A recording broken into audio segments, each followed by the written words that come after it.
నా తెలిసి తెలిసి అడుగుతున్నావు. నువ్వు నిద్రపోయావా? కూర్చుని పూలమాలలు కట్టావు కదా అనగానే నేనైతే పూలమాలలైనా కట్టాను. నువ్వేం చేసావు? అలా నిలబడ్డావు, కూర్చున్నావు, అంతే కదా. నువ్వేది కష్టపడలేదు కదా. పాపం మీనా రాత్రంతా కష్టపడి పూలమాలలు కడుతుంటే తనకు ఒక వంతు సహాయంగా చెయ్యి కూడా వేయలేదు నువ్వు అని చెప్పనేసరికి నాకేం అవసరం, నేనెందుకు వేస్తాను? అది పూలమాలలు కట్టుకుంటుందో ఇంకేం చేసుకుంటుందో నాకేం సంబంధం ఉంది, దాని గురించి నేను పట్టించుకోను అనగానే చూడొదినా, మీనాని చాలా తక్కువగా అనుకుంటున్నావు. మీనా చాలా మంచి మనసు ఉన్నది. ఎప్పటికైనా నిన్ను చూసేది మీనా మాత్రమే. అది మాత్రం నువ్వు గుర్తుపెట్టుకో. ఏదో ఒక రోజు మీనా గొప్పదనం నీకు బాగా తెలుస్తుందని చెప్పనేసరికి సర్లే ఎందుకు వచ్చావు ఇప్పుడు అనగానే నేను పార్లర్కి వెళ్తున్నాను, తోడుగా వస్తావేమోనని అని చెప్పనేసరికి పార్లర్కా? ఏ పార్లర్కి వెళ్తున్నావు అనగానే నేను వేరే పార్లర్కి వెళ్తున్నాను అని చెప్పనేసరికి ఏంటి కామాక్షి వదిన పోయి వేరే పార్లర్కి వెళ్ళడం ఏంటి? మనకు పార్లర్ ఉంది కదా. రోహిణి నా కోడలు పార్లర్ పెట్టింది, ఆ పార్లర్కి వెళ్ళడం మానేసి నువ్వేంటి వేరే పార్లర్కి వెళ్తానంటున్నావు అనగానే నాకు ఎప్పటి నుంచో అక్కడే అలవాటు వదినా అని చెప్పనేసరికి ఎప్పటి నుంచో అలవాటైతే మార్చుకో. ఈ అలవాట్లు మార్చుకోలేవా ఏంటి?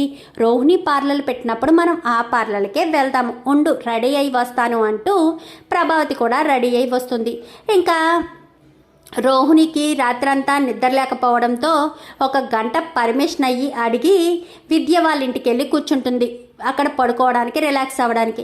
ఏది కష్టపడలేదు, పూలదండలు కట్టలేదు, వెళ్ళి పడుకుంటే పడుకున్నారని అంటారని అలాగ నిలబడిపోయి ఉంటారు మనోజ్, రోహిణి అయితే. ఇంకా అలా ఉండేసరికి వెళ్ళేసరికి ప్రభావతి, కామాక్షి రానే వస్తారు.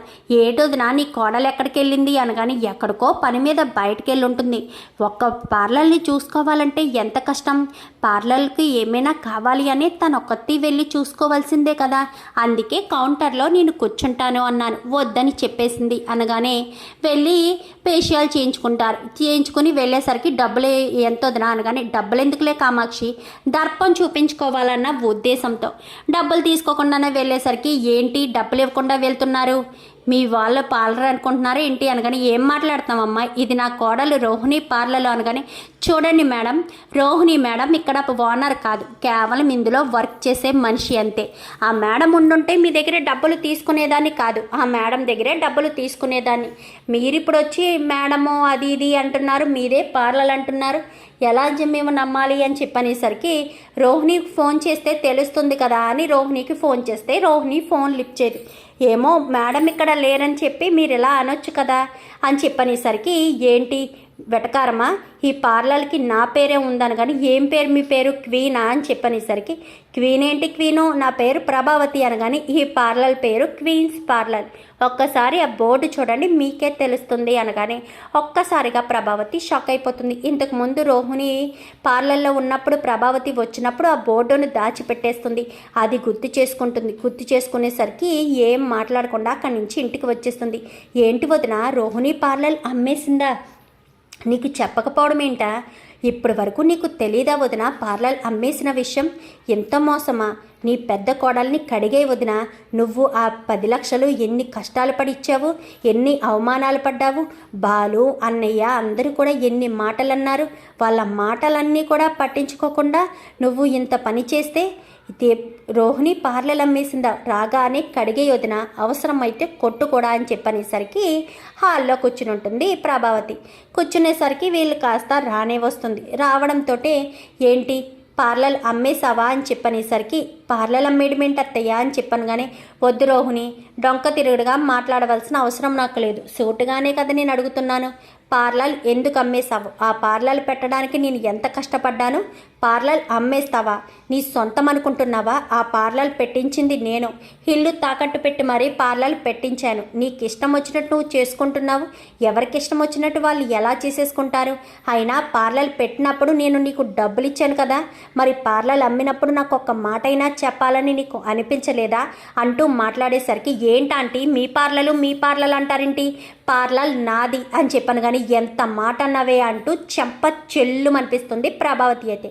ఇంకా రోహిణి నన్ను కొడతారా, మిమ్మల్ని వదిలిపెట్టను, నన్ను ఇప్పటి వరకు ఎవరూ చేయి చేసుకోలేదు, మీరు నన్ను కొట్టే హక్కు మీకు లేదు, మీరు అత్తగారైతే కావచ్చు, నా భర్త ఒక మాట అనే హక్కు ఉంది కానీ నన్ను కొట్టే హక్కు లేదు, మిమ్మల్ని వదిలిపెట్టను అంటూ నేరుగా ప్రభావతికి వార్నింగ్ ఇచ్చి మరీ రోహిణి బయటికి వెళ్ళిపోతుంది. వెళ్ళవే, రాత్రికి ఇంటికే రావాలి. ఎక్కడికి వెళ్తావు, మీ బాబు ఎక్కడో మలేషియాలో ఉన్నాడు, ఎక్కడేదో ఉన్నాడు అంటున్నావే తప్ప ఇప్పటికొచ్చి రాలేదు, ఈ దెబ్బతోనైనా మీ బాబుని రప్పిస్తానే అంటూ ప్రభావతి అనేసరికి ఈలోపు ఇద్దరు కానిస్టేబుల్ వస్తారు. వచ్చేసరికి ఎవరిక్కడ ప్రభావతి అంటే అనగానే నేనే, ఏంటి అని చెప్పనగానే మీ కోడల్ని మీరు కొట్టినందుకు గృహహింస చట్టం కింద మిమ్మల్ని అరెస్ట్ చేస్తున్నాను అని చెప్పనేసరికి ఈలోపు సత్యం వస్తాడు, మీనా వస్తుంది. ఏమైంది అని చెప్పనగానే ఈవిడెవరు అని చెప్పనగానే మా అత్తయ్య గారు అనగానే రోహిణి మీకేమవుతుంది అనగానే మా పెద్ద తోటి కోడలు అని చెప్పనేసరికి తనను కొట్టినందుకు కేసు పెట్టింది, అందుకే అరెస్ట్ చేస్తున్నాను, మీరు ఏదైనా మాట్లాడాలి అనుకుంటే స్టేషన్కి వచ్చి మాట్లాడండి అంటూ ప్రభావతిని తీసుకువెళ్ళిపోతారు.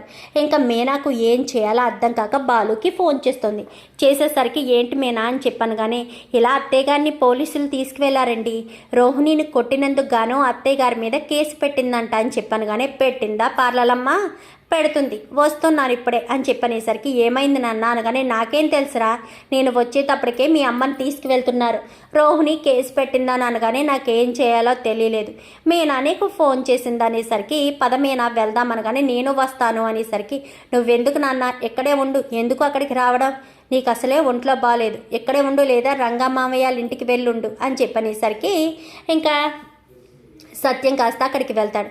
ఏం జరిగింది కామాక్షి, నువ్వు ప్రభావతి బయటికి వెళ్ళొచ్చారు, వచ్చాక ప్రభావతిని పోలీసులు తీసుకువెళ్లారు అనగానే ఏంటన్నయ్య ప్రభావతిని పోలీసులు తీసుకెళ్లారా, ఏం జరిగింది అనగానే రోహిణిని కొట్టిందంట అని చెప్పనేసరికి పార్లర్ అమ్మేసినందుకు రోహిణిని కొట్టుంటుంది అని చెప్పనేసరికి పార్లర్ అమ్మేయడం ఏంటి, పార్లర్ అమ్మేసిన విషయం మీకెవరు చెప్పారు అనగానే నేను వదిన పార్లర్కి వెళ్ళాం కదా, అక్కడే తెలిసింది పార్లర్ అమ్మేసిన విషయం అని చెప్పనేసరికి ఒక్కసారిగా షాక్ అవుతాడు సత్యం. అయితే ఇంకా మీనా ఇటు వీళ్ళిద్దరూ కూడా అక్కడికి వెళ్ళేసరికి ఇంకా ప్రభావతిని జైల్లో వేసేస్తారు. జైల్లో వేసేయడంతో ప్రభావతిని కాస్త విడిపించడానికి బాలు మీనా వెళ్తారు. మా అమ్మ ఏం తప్పు చేసింది అనగాని నా ఒంటి మీద చేసుకుంది అనగాని ఏంటి రోహిణి ఏం మాట్లాడుతున్నావు, ఏదైనా ఉంటే ఇంట్లో కూర్చుని మాట్లాడుకోవాలి, మీ నాన్న వచ్చారా పెళ్ళికి, మీ తరపున ఎవరూ రాకపోతే అత్తయ్యే కదా, పెద్ద మనసుతో మీ పెళ్ళిని దగ్గరుండి జరిపించారు, అది అర్థం చేసుకోకుండా కోపంలో ఏదో తల్లి స్థానంలో ఉండి ఒక మాట అంటే ఆ మాత్రం దానికే ఒక దెబ్బ వేస్తే ఆ మాత్రం దానికే పోలీస్ కంప్లైంట్ ఇచ్చి మన ఇంటి పరువును మనమే తీసుకుంటామా, ఏమైనా ఉంటే ఇంటి దగ్గర చూసుకోవచ్చు, ముందు పోలీస్ స్టేషన్లో రిటర్న్ కంప్లైంట్ తీసుకో అని చెప్పనేసరికి లేదు అనగానే తీసుకో పార్లలమ్మ, డిస్కషన్ వద్దు, ఇంటికి వెళ్ళాక చూసుకుందాం, ఎక్కడ డిస్కషన్ పడితే మన కుటుంబ పరువే పోతుంది అని చెప్పనేసరికి ఈలోపు మనోజ్ వస్తాడు. ఏంటి రోహిణి ఏం చేస్తావు, అయినా ఇప్పుడు పోలీస్ స్టేషన్లో పెట్టించడం ఏంటి, ముందు కేసు విత్డ్రా చేసుకో అని చెప్పనేసరికి సరే అని కేసు విత్డ్రా చేసుకుంటుంది. బాలు మీనా ఇద్దరు ఇంటికి తీసుకొస్తారు. ప్రభావతిని తీసుకొచ్చి అలా హాల్లో కూర్చోబెడతారు.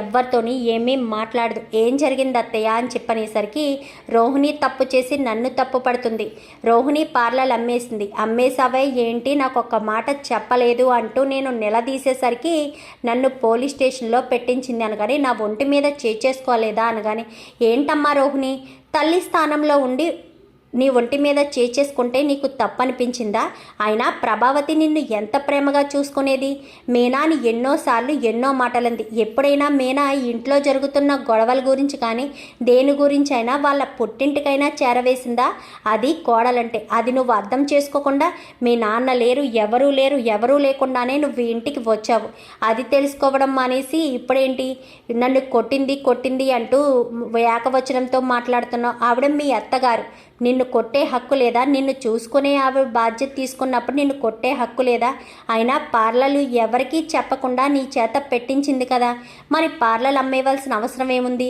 పార్లర్లు అమ్మేసిన విషయం ఒక్క మాటైనా చెప్పాలి కదా, ఈ విషయం మాకు ఎప్పుడో తెలుసు, చూడు ప్రభా, పార్లర్ అమ్మేసిన విషయం బాలుగాడికి ఎప్పుడో తెలుసు.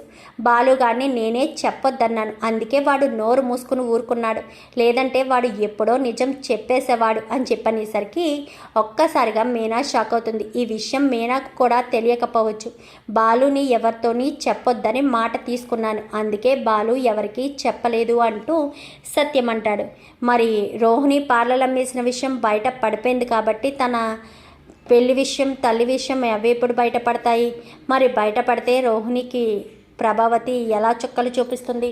చూద్దాం. మరి రాబోయే ఎపిసోడ్స్లో ఇలాగే జరగాలని మీరు కూడా కోరుకుంటే వీడియో నచ్చితే లైక్ చేయండి, ఛానల్ని సబ్స్క్రైబ్ చేసుకోండి, పక్కనే ఉన్న బెల్ సింబల్లో ఆల్ పై క్లిక్ చేయండి. Thank you for watching.